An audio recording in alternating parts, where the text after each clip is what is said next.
আসসালামু আলাইকুম।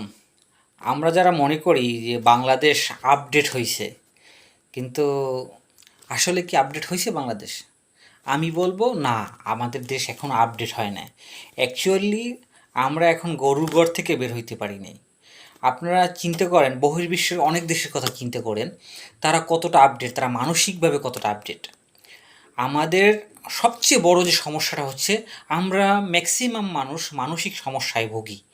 সেটা হচ্ছে একজন আরেকজনকে প্রতিহিংসা করি, দেখতে পারি না, কারো ভালো দেখতে পারি না, কাকে কীভাবে হেয় প্রতিপন্ন করতে হয়।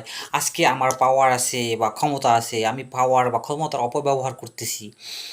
এই যে একটা মানসিক ডেভেলপমেন্ট মানুষের, সেইটা কিন্তু আমাদের দেশে এখন পর্যন্ত সিটি ফোটাটাও হয়নি। হয়েছে কিছু সামান্য, যেটা এখনও ধরার মতো না। এই যে একটা মানসিক সমস্যা, আমি যেটা মনে করি সেটা হচ্ছে, যদি আমাদের বাংলাদেশের এখনও মানুষকে যদি মেন্টাল যে টেস্টটা যেটা আছে, যেটা হচ্ছে পাগল, যে মানুষের সে ব্যক্তি পাগল কি না এর প্রপার্টির টেস্টটা যদি দেওয়া হয়, তাইলে আমি মনে করি 80% মানুষ এখনও মেন্টালিটি সমস্যায় ভোগে। হ্যাঁ, কারণ যদি এই মেন্টালিটি সমস্যাটা যদি না থাকতো, তাহলে আমরা একজনকে আরেকজনকে দেখতে খিটমিটি করে ভাব থাকতো না, এবং আমরা একজনকে আরেকজনকে খুব ভালো করেই মেনে নিতে পারতাম যে না, সে একটু ফিউচার ভালো করুক, বা অথবা তাকে কীভাবে ভালোবাসতে হয়, আমি তাকে অ্যাটাক করবো না, I don't want to attack anyone.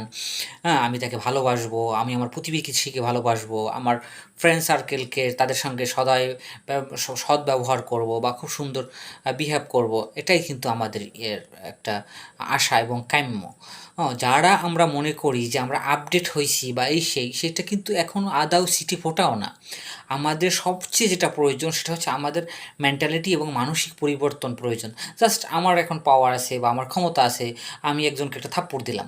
কিন্তু আমাকে এটা চিন্তা করতে হবে যে আমি থাপ্পড়টা দিলাম তাতে সে কতটুকু মনে কষ্ট পাবে, এবং সে তার এই কষ্টটা সে কত দিন বা তার লাইফে কতটা টাইম সে এটা তার মনের ভিতর বয়ে বেড়াবে যে আমাকে এই ব্যক্তি আমাকে একটা থাপ্পড় দিছিল অথবা আমাকে একটা চড় দিছিল।